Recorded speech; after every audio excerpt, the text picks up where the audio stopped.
7 hours have passed since the Dolgatis tanker had left the port of Karshavia in northern Danarovia, with tanks filled to the brim with somotropine, a growth hormone designated for European animals suffering from dwarfism. The entire 5.5 million gallons of this incredibly expensive drug, all stuffed into the tanks like sardines in a can. The crew had been battling a furious, raging storm somewhere in the middle of the North Sea for 3 hours straight. By this time, no gusty wind, no high waves, not even a thunderstorm managed to break the tall, hardened, brave, and tenacious members of the Dolgatis crew mentally or physically, who managed to ease the tension and the huge amount of adrenaline in their veins with their somewhat black nautical humor. They were already in the middle of the journey, and they firmly believed they'll survive and reach their destination. But as the storm began to ease, a terrible disaster occurred. As described by the few survivors, who were found half alive, drifting on damaged rafts or jagged pieces of the hull, something huge suddenly collided with the tanker, tearing it in half. First, they thought it was a submarine, but moments after the ship was split in half, it occurred to them that it was something else, something lifelike, something along the lines of Moby Dick. The captain of Dolgatis, Genury Balatov Kryarembryanov, described the object as follows. This thing had large, sharp teeth, both in the upper and the lower jaw. In shape and size, it resembled an adult sperm whale, while its coloration was more that of an orca. The other crew members either died of hypothermia, drowning, or were eaten by the mysterious creature. The rescue team managed to obtain video footage recorded with a cell phone of one of the crewmen from Dolgatis.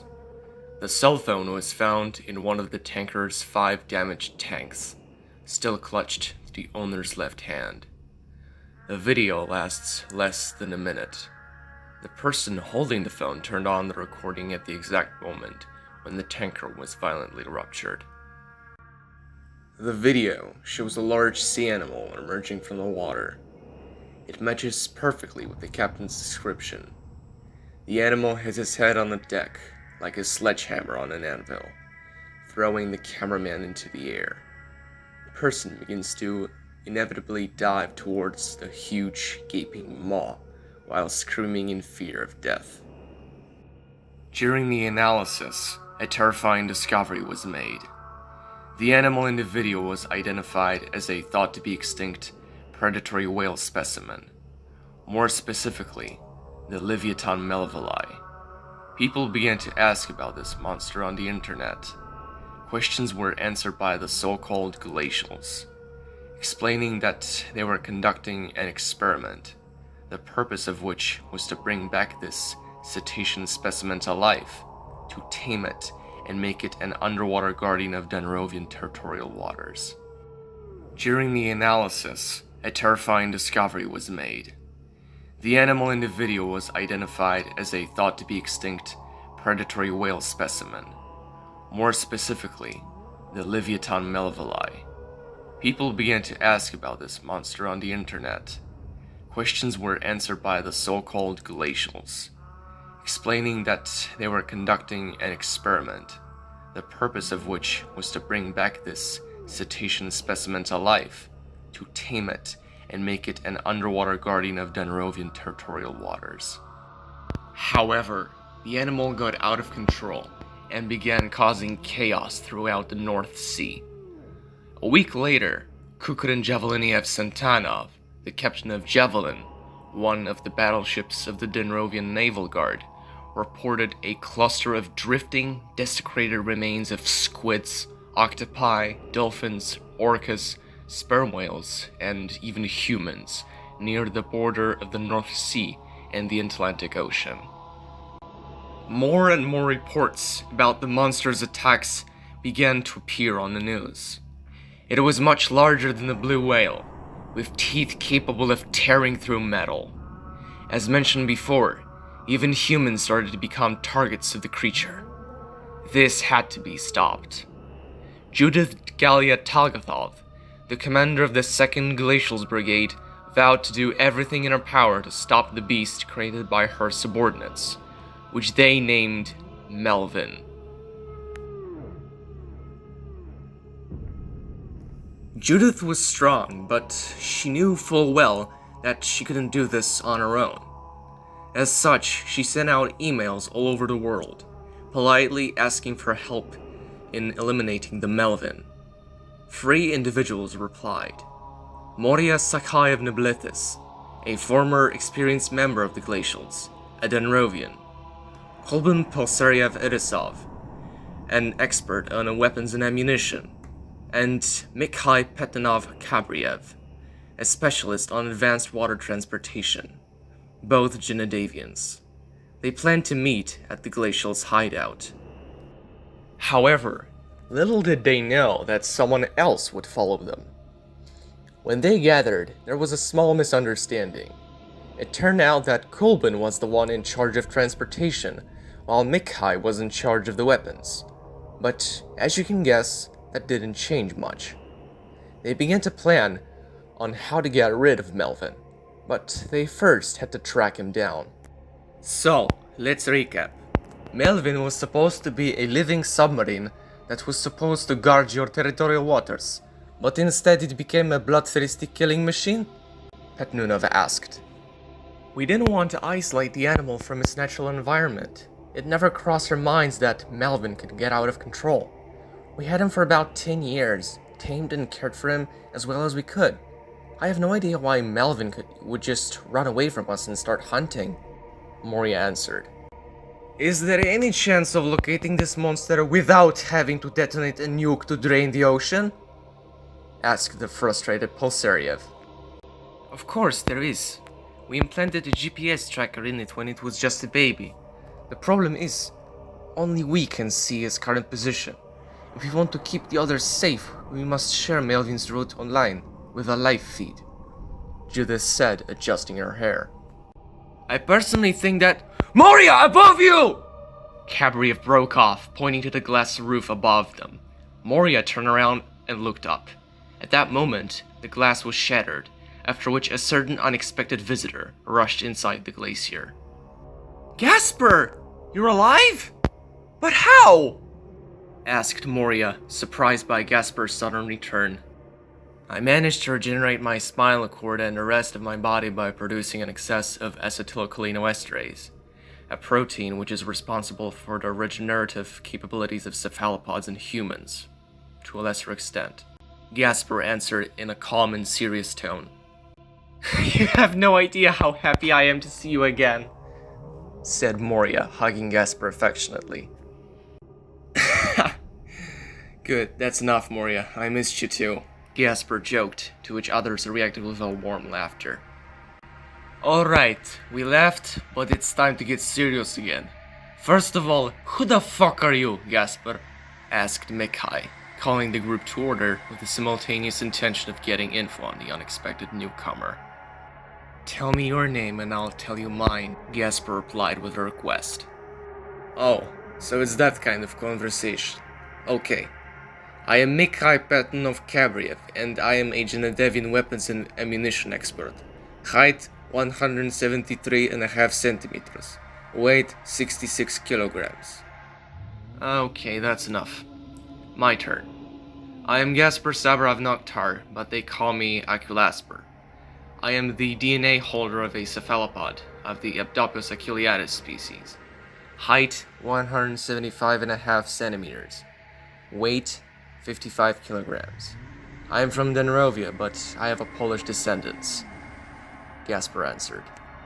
Oh, okay, said Petnunov, muttering in disbelief. Why don't you introduce yourselves as well? Gasper asked in a persuasive tone, wanting to know the names of the other 2 people in the team. I am Kolbin Pelseriev Irisov, and I am a Genedavian mariner. Height 173 centimeters. Weight 68 kilograms. Yaroslavl introduced himself. Judith Galia Talgathov, leader of the 2nd Glacials Brigade. I am from Denrovia. Height 172.5 centimeters. Weight 64 kilograms. Judith replied, introducing herself in textbook fashion. I assume that my email is what brought you here? Galia asked checkingly. Indeed, Mr. Talgathov, Gasper confirmed. I am here to help you terminate Melvin. I already have some ideas on how to get rid of this beast. You just have to trust me. Agreed? He asked. Alright, they all said with agreement. After a rather prolonged greeting, the team headed into the depths of the glacial's hideout. Although Gasper was somewhat familiar with the inside of the hideout, he let Galia lead the way, as he inherently had great respect for women.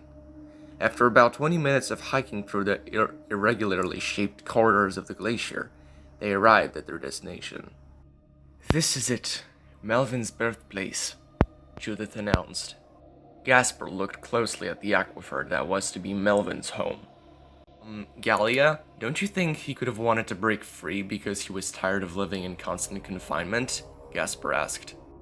But Melvin wasn't constantly confined. We let him out of the tank in the morning and picked him up in the evening, so he had the whole day to himself, Galia started explaining herself.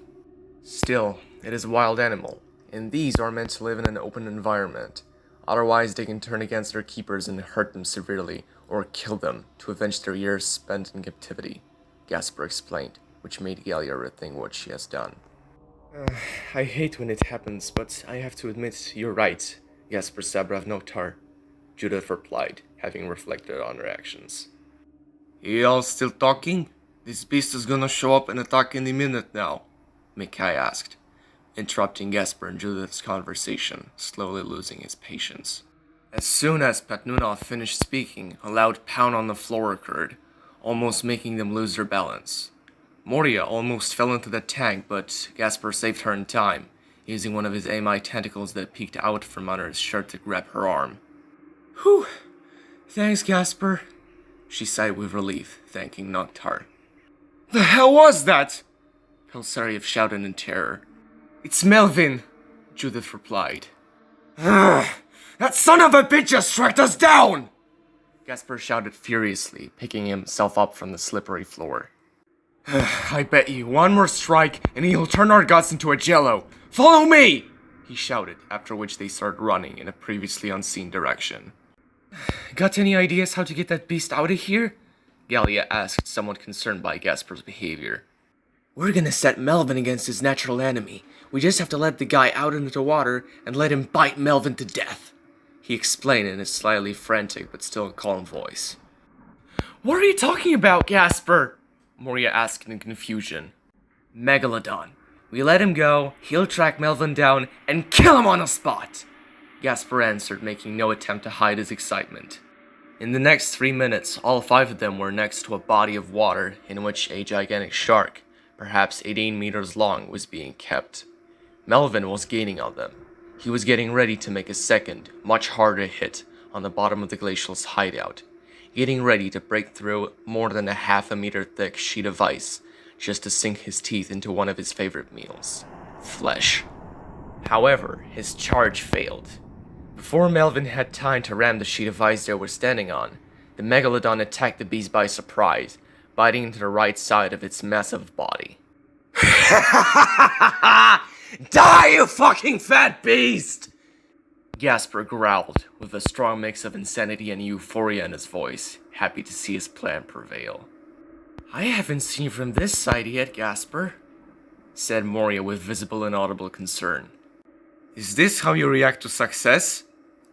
Yaroslavl and Kabriev asked him almost simultaneously, also alarmed by Gasper's behavior.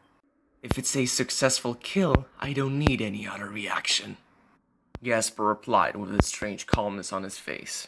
Unfortunately, the victory was short-lived. After about 2 minutes of an underwater tackle between the 2 largest prehistoric predators, resurrected thanks to scientific experiments, a sudden turn of events occurred. Much to the team's disappointment and horror, the lifeless, drowning corpse of a megalodon appeared, followed immediately by the slightly injured Melvin fleeing the battlefield. As he swam away, Judith suddenly understood why the huge shark was unable to kill the beast. She noticed that Melvin had grown considerably since the last time she saw him. Fucking hell, Melvin disappeared from the radar. But why? Gallia asked, not hiding her feeling of helplessness in the situation. May I ask, where exactly did you implant the tracker on Melvin's body? Gasper asked. Just behind the dorsal fin. Judith sighed, visually revealing her guilt. Apparently, during the fight, the megalodon must have accidentally chomped out a fragment of the skin where the tracker was planted. Fuck. Gasper noted, coming to a frightening realization. How are we gonna find him now? Petnunov asked nervously. Relax, it wasn't the only tracker we had. We have a large supply of them. Come on, I'll take you there. Moria replied, gesturing for the rest of the team to follow her. In less than 5 minutes, they found themselves in the warehouse of the glacials. The place was full of animal and human corpses, dangerous chemicals, biological materials, abundant victuals, and, most importantly in this case, research equipment. Judith, Kolbin, Mikhail, and Gasper watched with curiosity as Moria rummaged through a large armored crate in search of a new GPS tracker. Here it is! We got it! That one's even better than the last, Moria declared triumphantly, holding the tracker with her right arm outstretched. Good to know, Mikhail commented sneerily. Now, how will we attach it? He asked. We won't attach it, we'll drive it in with a harpoon, Gasper explained, waving his index finger with visible glee. Harpoon? Well, now we're talking, Kabriev said excitedly, clearly showing an improvement in his mood. That's all well and good, but we can't manage it without proper transportation, Judith pointed out. We can take the submarine, Gasper suggested. I'll take care of it. Just tell me where we can find one here, Hilsariev said. Calm down, Irisov. We'll find something. Gallia calmed him down, patting him on the shoulder. I need about 10 minutes to prepare the submarine for departure, Judith replied. How about we help bring the equipment inside? Gasper asked. It'll only take 5 minutes then, Gallia replied with a sincere smile. Off we go then, Petnunov exclaimed vividly. After 5 minutes of activating all of the submarine's mechanisms, refueling, loading torpedoes into the launchers, preparing the weapons against Melvin, and packing high-calorie victuals, the vessel was ready for departure. Welcome aboard!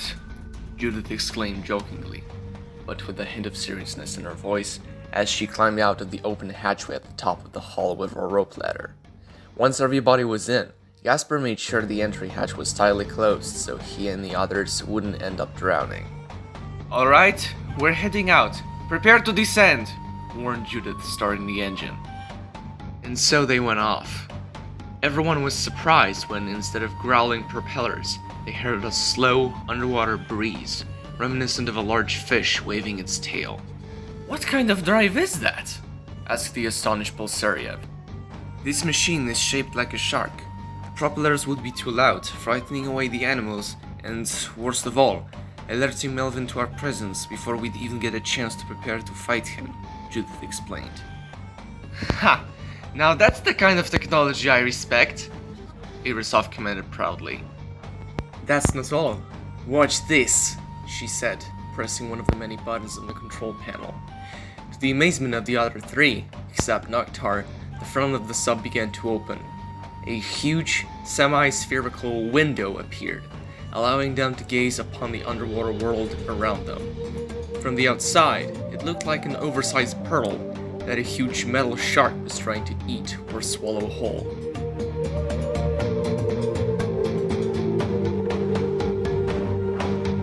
That's just amazing! Moria's jaw almost dropped, and her eyes almost fell out of the skull from all the awe. How did you build this?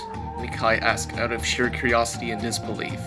It was me and Gasper, Galia answered as she recalled meeting Gasper some time earlier. This 17-meter submarine was designed for research purposes, she explained. Wow, Gasper. I can't help but envy your skills, Moria said with enthusiasm. Suddenly, something large hit the sub, causing a short but strong underwater turbulence. Immediately afterwards, a gigantic, shark-like creature with blood-red coloring swam past the spherical glass. What in the hell is that? Petnunov exclaimed, nervous and scared. This is Carcharodon gaigarojas, or in more common language, a giant red shark. It reaches a maximum length of 15 meters, but rest assured, it isn't particularly dangerous. It only feeds on things that bleed, and it only attacks humans when they provoke it first, Judith explained, trying to reassure Kabriev. That's good to know, but I gotta say, it's the size that terrifies, Mikhail commented. About 10 seconds after the unfortunate collision, the giant shark changed direction and swam away at a strangely fast pace. What scared it so much? Moria asked, slightly concerned for the safety of the group. I don't know, Galia replied, equally confused.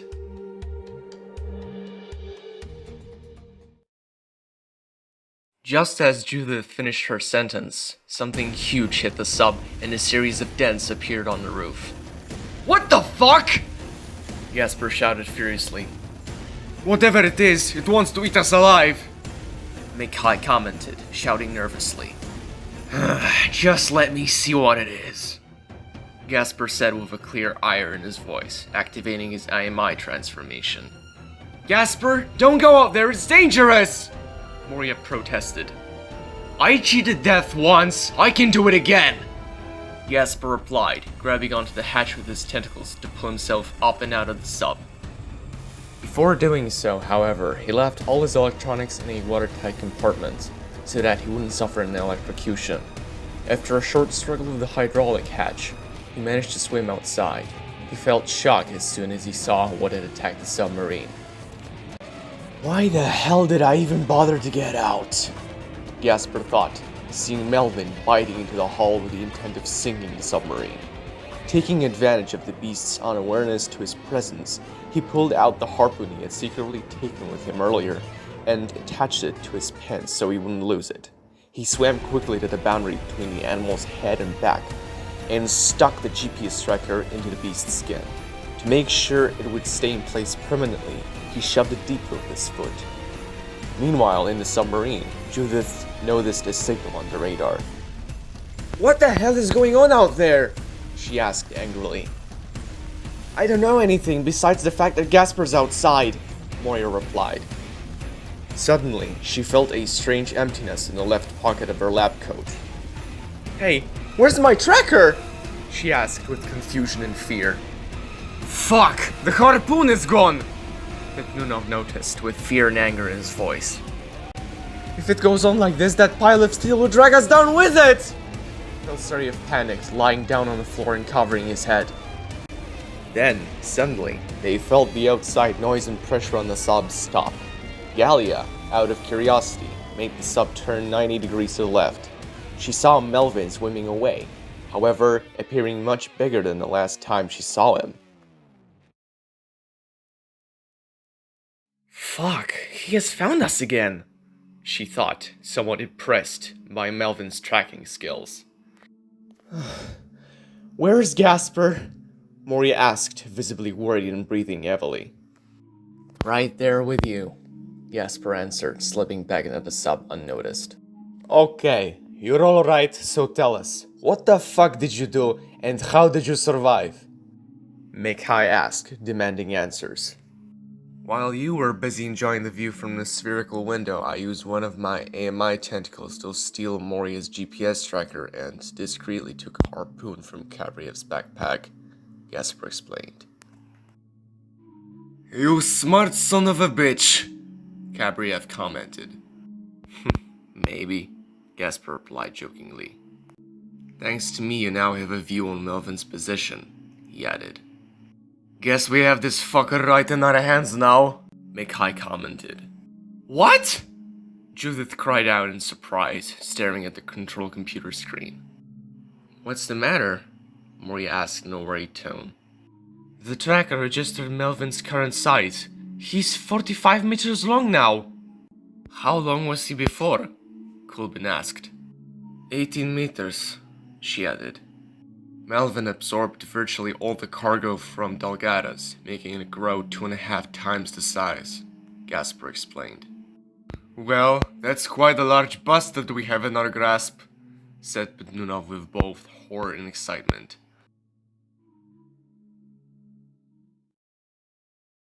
I have some bad news. Melvin is turning back! Judith warned them. We're fucked then, Moria replied, embracing Gasper, seeing a huge, shadowy but familiar shape for the porthole, coming closer and closer to their sub every second. However, something unexpected happened. A huge, brick-red object slammed into Melvin, hitting him from the left side. This thing looked like a giant squid, but much bigger. Also, there was something wrong with its appearance. It didn't have an ordinary body structure.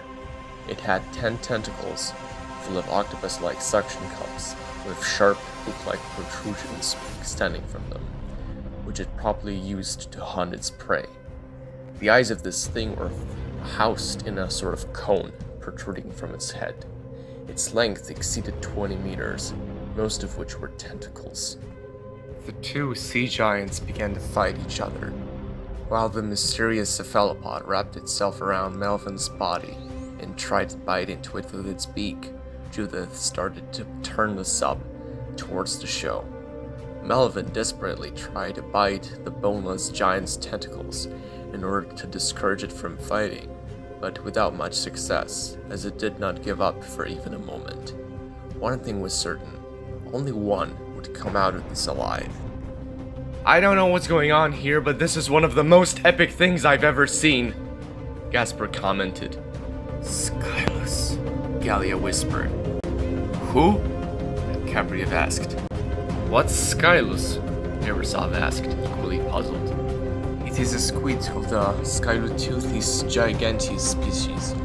It reaches up to 25 meters in length and is a natural enemy of the sperm whales. It has 10 tentacles, equipped with hundreds of suction cups, which are derived from the octopi, but have hidden extendable claws inside. Judith began to explain. And how is that Skylus different from an ordinary squid? Mekai asked. Normally, the squid's brain surrounds their esophagus, so they can't eat too much, because it may cause damage. The brain of the Skylus is housed in a special appendage that protrudes from the side of the body. The eyes are on both sides, connected by a special rolling coil of neural fibers. The brain surrounds this ganglion. This allows Skylus to ignore the size of the meal it wants to consume for most of the time. By the way, I wonder if you could eat Melvin. Not all of him, of course, but step by step, taking the largest possible bites, Gallia added. An interesting creature indeed, Mori agreed.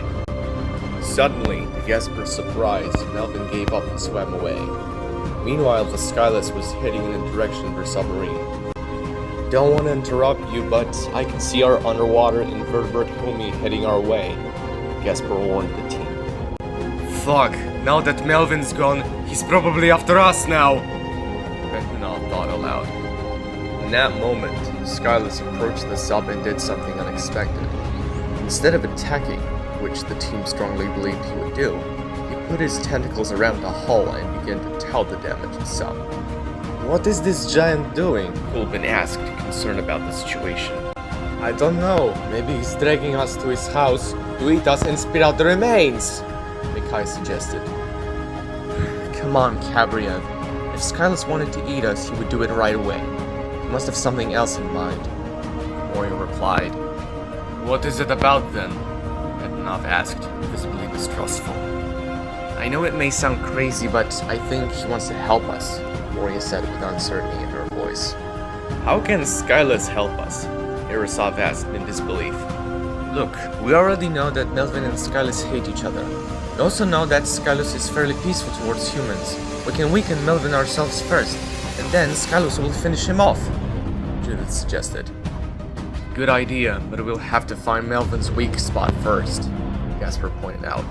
The harpoon I shoved into him was about 70 centimeters long. Melvin started bleeding only after I pushed the harpoon about 40 centimeters deep, he noted. That motherfucker's got thick skin, Mikai commented.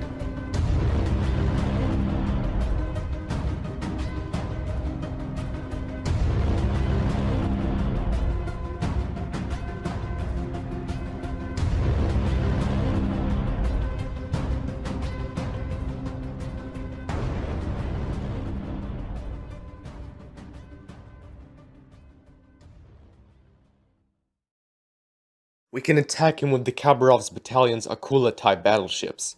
They have a special cloaking system. Their bottoms are bright so as not to be seen from below, while their decks can change color to blue or darker so as not to be seen from above. This is called counter-shading. The same camouflage technique is used by sharks. Melvin won't even know what hit him, Gasper added. Now that's why I'm happy to have you on our team, Gallia exclaimed with sincere satisfaction. Do you think the battalionists would agree to use their ships for such an operation? Moria asked skeptically. Once we tell them what we're up against, they'll come to our aid themselves, Gasper replied. How many battleships do we need? Pelseriev asked. Depends on how many they have, Judith replied.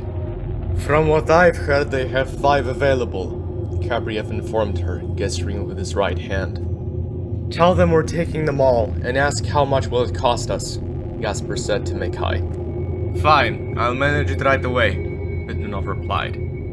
Just tell me where I can find the radio, I gotta make a call, he added. It's above the anal fin, Gallia explained.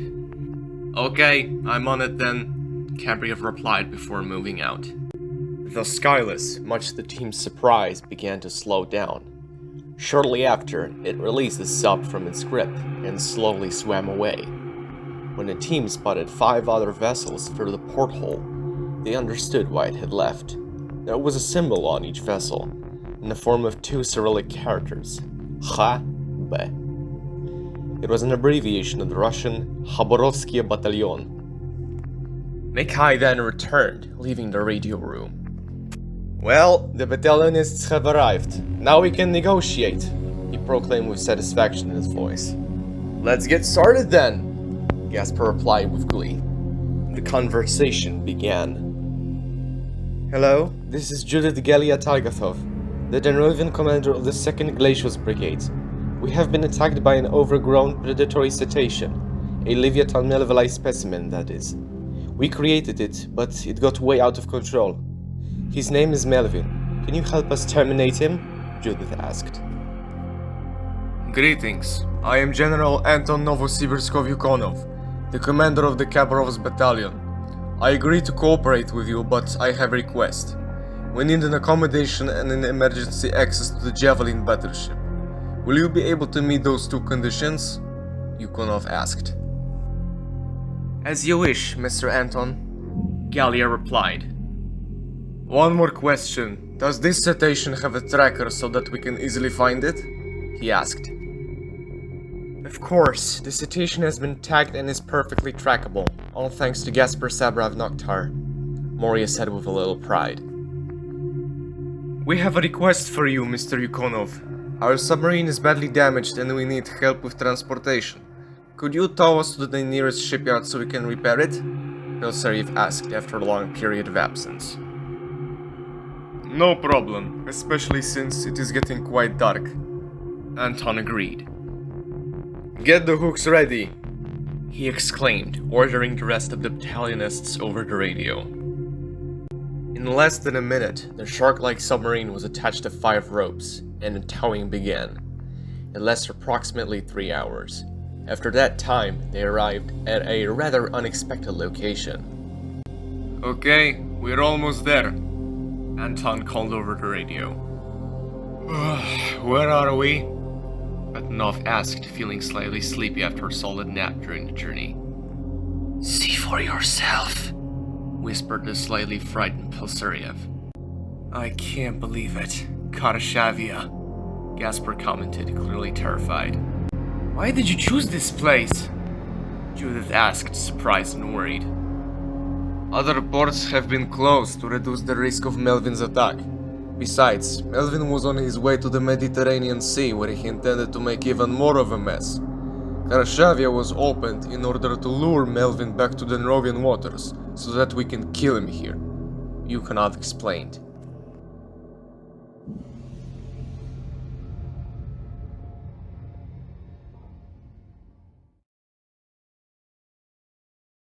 Alright, here's an idea. Gasper suddenly spoke up. Kolben and Moria will take the sub and launch torpedoes at Melvin. Mikhail and Judith will take a chopper and fire at Melvin from above. I will lure Skyless in and close to the harbor to finish him off. What do you think? He suggested. Sounds great, but how are you gonna do that? They all asked. Don't worry, I'll think of something, he said in a reassuring tone.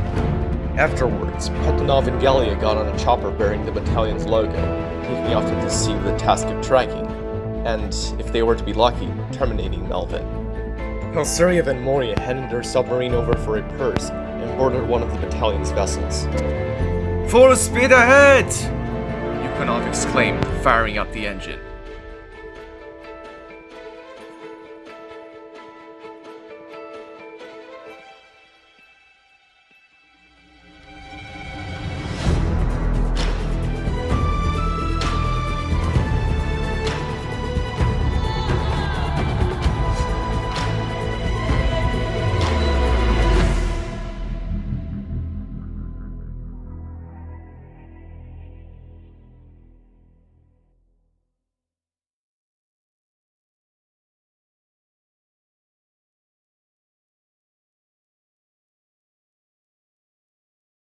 Shortly after, all that was heard was the multiplied, almost synchronized whirring of the powerful submarine propellers, which after a short time were joined by the ominously black Akulas.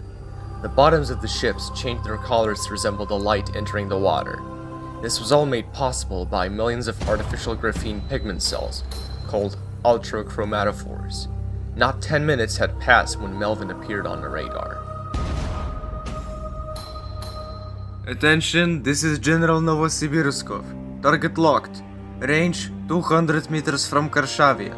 Melvin is unaware of our presence, Anton announced. Akula 1 here.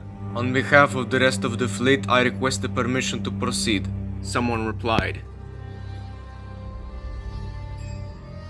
Akula 1, you and the rest are permitted to proceed. Surround the target and bring it towards us. Yukhanov has agreed. Roger, someone replied. The 5 battleships moved forward, evading Anton's vessel on her way, and when they were about 15 meters from their target, they split in all directions, surrounding Melvin. He, however, did not notice the vessels above him, as he was about 50 meters underwater. awaiting further instructions. Someone from the second battleship spoke up. Akula 3 has a carcass of a 5-meter wide shark in its storage. Dump it on that thing. We'll play cat and mouse with that fucker, Anton commanded in a truly warlike manner. After these words, a large shark was thrown overboard, attached to a solid steel rope, which served as bait for Melvin. At that moment, the huge cetacean sensed the bleeding animal and rushed towards the food. However, no one had any idea that at that moment, a chopper flew into the battlefield unnoticed, along with the peculiar crew.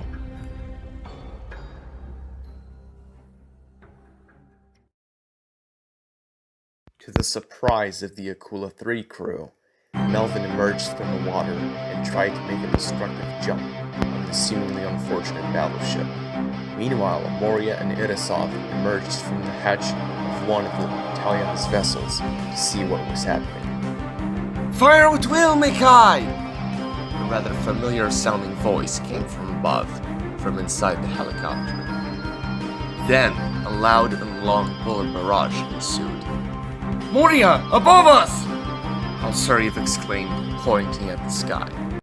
Moria saw Melvin being attacked from a safe height by Petanov, assisted by Galia. Everyone watched as Melvin was brutally ravaged by heavy anti-tank rounds.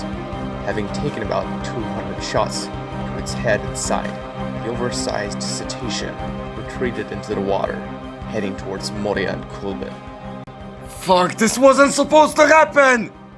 Gabriev shouted, grabbing his head. Don't worry, I can fix it! Another, even more familiar voice sounded out. Gasper! Everyone shouted with joy and relief. Gasper, standing on the body of the charging Skyless, had rammed into Melvin, radically changing its direction. Suddenly, Skyless turned his body to grab its rival with tentacles and bite into his body with a parrot-like beak. Gasper was thrown into the water. Before changing its direction completely, Melvin hit the sub hard, on top of which stood Irisov and Moria. Polsariev managed to grab onto the ladder, but Moria was not so lucky. She and Gasper fell into the water.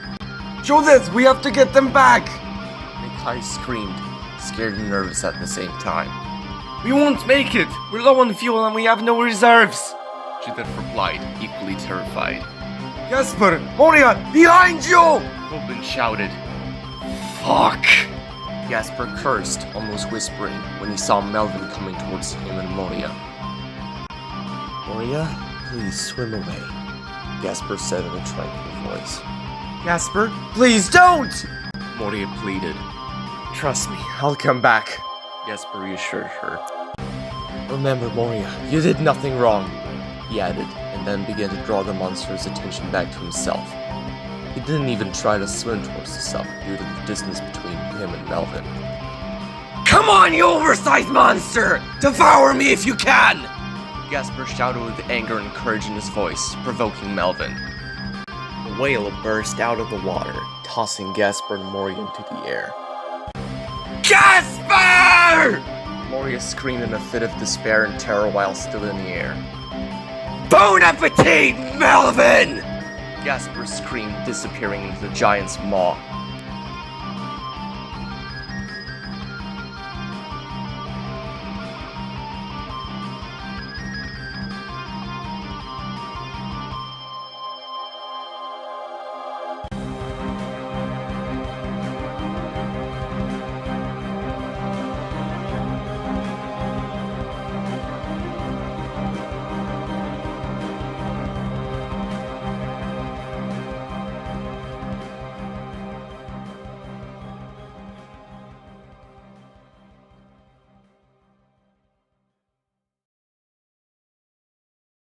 Suddenly, a muffled but still quite audible sound of explosion came from Melvin's insides.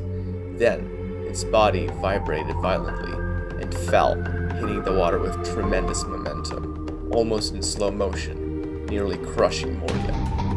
At that moment, Moria and Melvin were less than 10 meters apart. She gazed at his massive, sinking body. It was dead. Suddenly, a squid appeared behind Moria's back, evading her, biting into the huge corpse of the whale. When she turned around, she saw an entire army of sea creatures and animals coming to feed on the huge dead body, which slowly but surely began sinking into the abyss of the ocean. In the midst of all this chaos, a giant red shark emerged, albeit it swam past Moria and began to bite into the gunshot wounds on Melvin's body. Then, she noticed something sharp poking through the whale's belly. It was Gasper, who not only survived, but had also escaped the digestive system of the gigantic beast. He swiftly swam over to Moria, embracing her tenderly, as he took her out of the path of Skyless, which also began feasting on the carcass.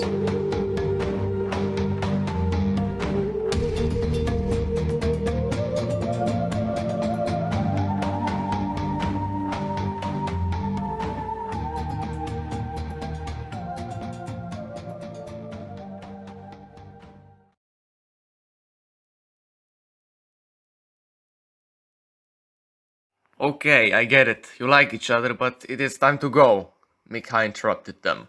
After a brief restart, once everyone had called themselves to order, the team celebrated killing the sea monster, and thus saving the rest of the aquatic life from extinction. Gotta be honest with you, I'm pleasantly surprised by that stunt of yours, Judith praised Gasper. I wouldn't have made it without you, so most of the glory belongs to you, he replied. Dude, I have no idea how did you manage that, but this is one of the best planned actions I've ever seen in my life, Kolbin commented. Man, I improvised. I had no idea what to do next, Gasper put out. Never knew you could cheat death so well. I'm proud of you, Gasper. Moria replied. Thanks. Hope to see y'all again in the near future. Gasper replied jokingly. Well done, comrade, Betmanov said happily. No problem, Kabriev, Gasper replied, shaking hands with Mikhail. Only when everyone went their own way. While unpacking his backpack, Mikhail noticed that the grenade he had brought with him had disappeared without a trace. Little did he know that its fragments are now lying somewhere in the depths of the Atlantic Ocean.